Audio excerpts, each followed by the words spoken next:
Greetings from Costa Rica, and thank you for joining me for this live Friday chat. Today, we're going to be going over security in Guanacaste. Obviously, there has been a worldwide security concern. Guanacaste has not been immune whatsoever, and even in my community, these quiet areas south of Tamarindo, you're seeing the same problems that not only affect Guanacaste, but the rest of Costa Rica, the rest of the world, etc. I do not want to dwell on all of the issues that are going on. If you want to find out more about the specific things that are happening, etc., you can go to facebook.com/pretty much anything and look up news, sort of keep track of what's going on. My goals today are really going to be focused on giving practical thoughts in these situations. First and foremost, to express, I'm very sorry that there continue to be these issues in Guanacaste, and recently issues that have affected people that I directly know and love in our community. Thank goodness, recent events have not led to any real long-standing injury aside from the trauma of dealing with this kind of incident. However, today I just want to give my general ideas on security in Guanacaste. I cannot be good to my clients and represent the real situation without discussing this to some degree, and to also give my tips, general ideas on security here and keeping yourself safe. Now, as a beginning, I want to make the disclaimer that I am not the world's security expert. Every security situation is different and it's always in your hands. So the ideas that I provide today are not meant to be a recipe for everybody to avoid any possible incident, but rather just some thoughts on how we've been successful so far living in Guanacaste, avoiding any major incidents. We have lived here for 16 years, my wife and I. We've only had one small incident where we lost a phone on a ferry. To be honest, even that same day, we had said to each other, and we were sort of acting like, just really people going around the country with our, a much lower guard than we typically have. That's the one time we've dealt with anything in the years that we've been here. We've lived in a beautifully quiet spot where we've managed to stay safe and avoid other incidents. And I want to go over some general thoughts on how we've accomplished that. I do want to say the recent security problems and what we're seeing, they don't just affect short-term tourists. They don't just affect people staying in Tamarindo in huge bustling tourism areas. They affect locals, they affect foreigners, they affect people who have been here for a short time, they affect people who've been here for many years. We even had local people recently have an issue who are founding members of the community and community leaders. So absolutely, it's a problem that you shouldn't just consider as affecting one group of people or another. And certainly you can't start by figuring, well, I'm not X person or I'm not in Y situation, so I'm not going to have any problems in Guanacaste. Let's start off with the bad news, and that is the obvious news. Incidents happen everywhere, whether it's the beaches of Guanacaste, Costa Rica, the urban port areas of Costa Rica, or whether you're in Indianapolis, Indiana, Chicago, Illinois, Washington, D.C., on and on and on. Bad things have happened here. They continue to be problems, and they will happen again. I can guarantee you that nobody is going to come up with a permanent solution to absolutely getting rid of all of the crime that happens here. And even the most prepared, knowledgeable people can be victims themselves. So absolutely, it's more about mitigating, avoiding, really trying to build your own strategies that I want to talk about. One of the big things, in Guanacaste, Costa Rica, perhaps more here than in other locations, your security is in your own hands. Yes, all over the planet, police are unable to prevent 100% of crimes. They prevent a heck of a lot more in other places, or they can be a lot more ready to respond. And I think for a lot of foreigners moving to Costa Rica, it's difficult to begin your stance by just wrapping your head around the fact that, yes, you do have to take a large role in your own security. And even if you're in a gated community with a security guard, it's not that person's job to prevent any possible thing from ever happening to you or your property. They most likely have a ton to worry about, and they likely don't have the human ability to monitor the amount of responsibility that they're given. So rather than having a passive, feeling that really everything's fine and I don't have to do anything, here more than anywhere else or more than a lot of places, you do have to absolutely take your own personal responsibility for your security situation and not be caught unawares.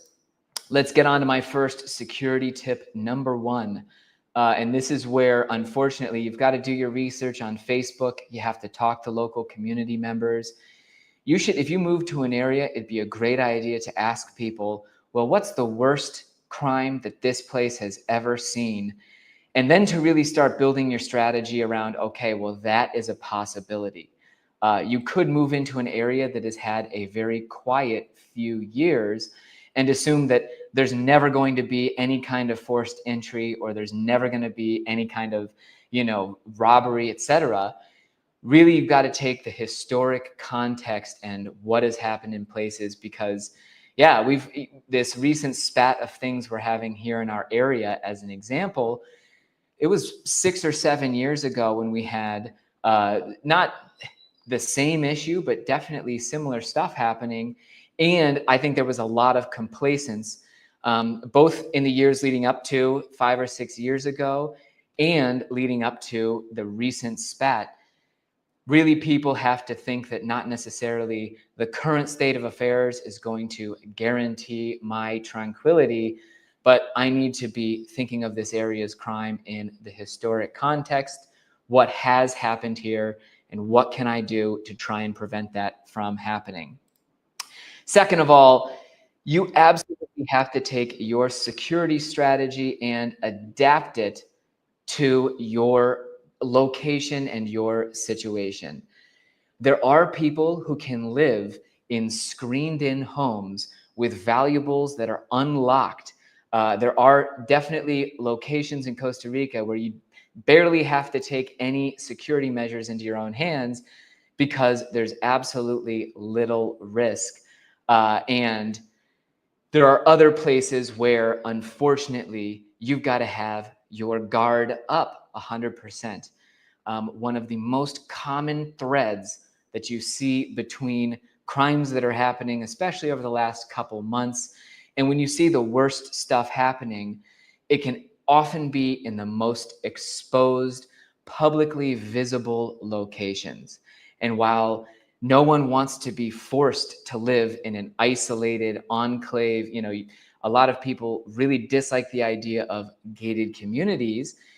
And while they are not the be-all, end-all security solution, your privacy and really the lack of exposure, the lack of visibility is going to be absolutely key. And in fact, I'd put privacy as the top single security strategy that everyone should incorporate into their lifestyle in Costa Rica. If you have a home that's on public roads and there's a lot of passersby, you really do need to consider setting up a complete visual barrier so that people can't see what's going on inside your property. And that will already be an enormous step in the right direction of keeping yourselves secure. If you're on that public road and there's a lot of traffic, you may also consider physical security around your entire property as well. And here I'm talking about perimeter walls. These have become a plague in coastal areas. You're seeing a lot of construction with walls that are just ugly. You don't want them in the neighborhood, etc. But if you're going to be in that exposed location and if you're going to have other factors playing in, if you're not going to live on site constantly with mean dogs, if you're going to leave valuables there, if you're going to have renters coming and going from the property, and you don't want to have other types of security, then perhaps a perimeter wall does have to happen. Now, if you're up in that absolute mountain area and you've got complete isolation, yeah, you can absolutely have a much stronger start towards your security, but you still have to take into account, yeah, if you invite weird people up there, if you bring attention to yourself at that location, then yeah, just being at a remote location and private isn't necessarily always going to be 100% your solution. But you have to take into account your local context, and you have to adapt your strategy to the context.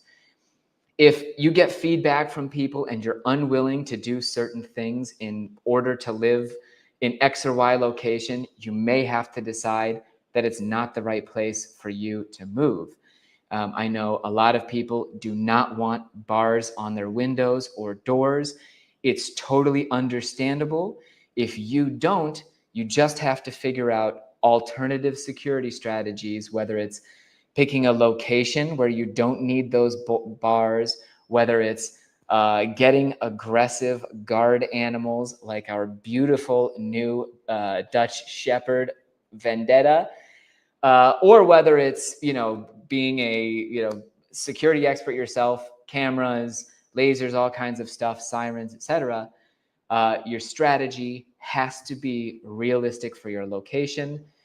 And if you don't want to take the strategy that's necessary for that location, then you probably should consider somewhere different. Not many people want to move to downtown San Jose or downtown Limon. At those types of locations, you would basically have to become, a walking preparedness machine, ready for anything at any time.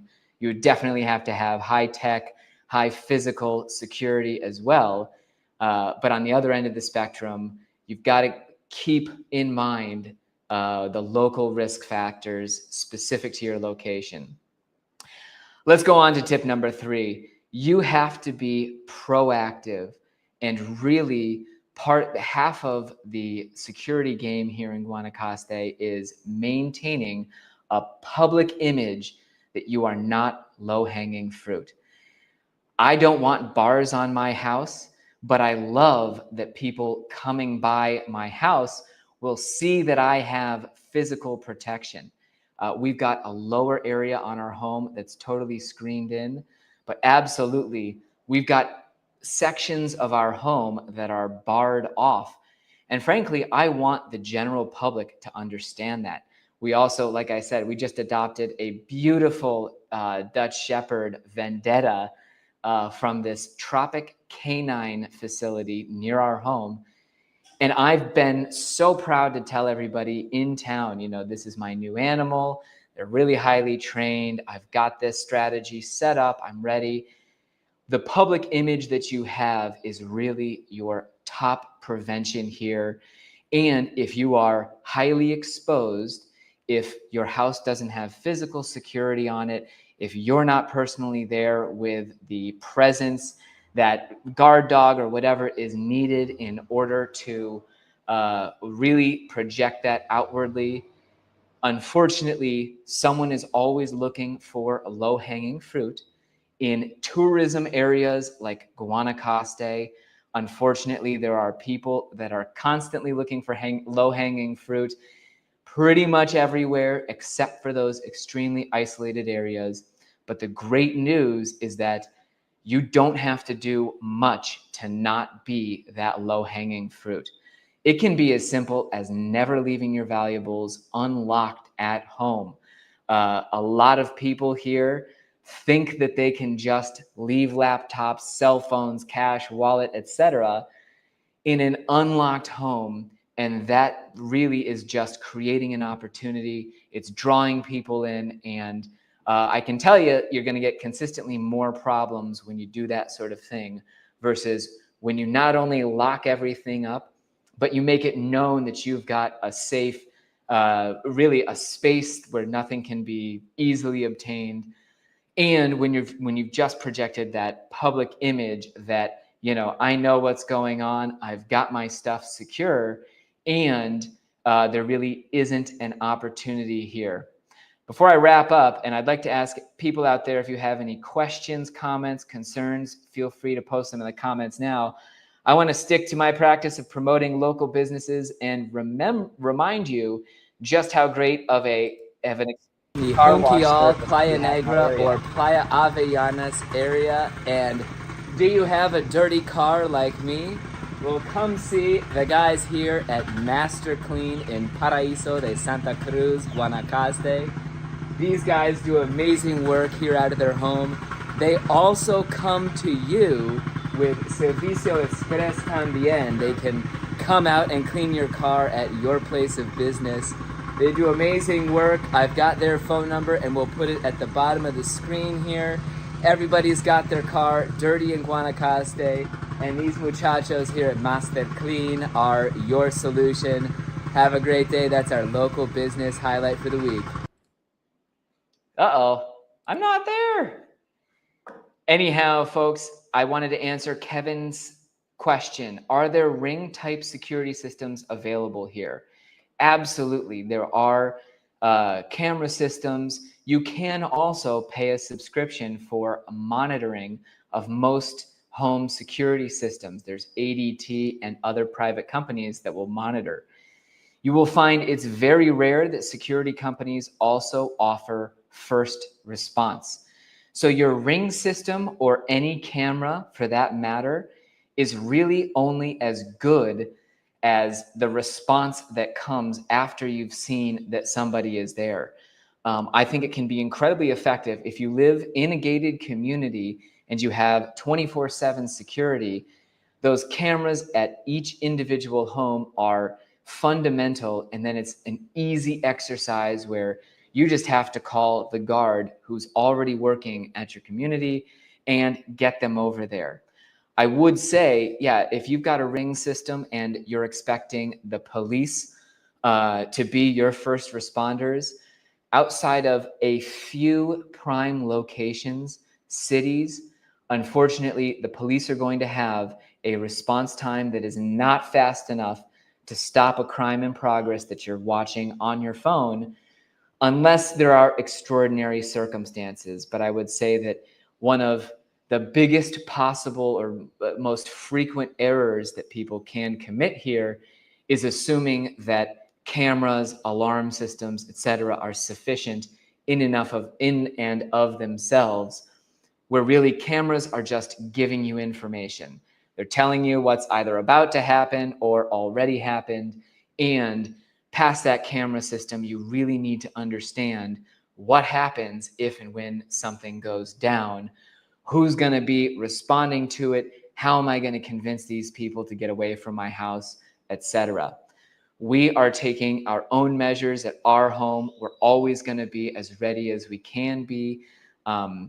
We definitely do as good of an image as we can of promoting locally that we are prepared, that we're this kind of, resident, and that we have strategies in place. And we will hope for the best. We'll hope that continuing forward, I'll be able to tell you in another 5 years that nothing huge has happened to me or my family. Personally, I can't guarantee that that's going to be the case. But given everything, the pros and cons of living in Guanacaste versus everywhere else that we could possibly go, I'm willing to take these particular risks because I'm also willing to do what I feel is necessary to be prepared. I have a deep understanding of those risks, and while I absolutely hope that bad things never happen, I'm just going to do my best to avoid them happening, and that's about all we can do. Thanks very much for tuning in, folks. See you next Friday. We'll get back to real estate with mountain properties. Actually, that'll be on Friday the 16th. Friday, May 9th will be a surprise topic. So let me know what you want to see on my channel, and I'm more than happy to chat about it. Thanks for joining, and have a great weekend.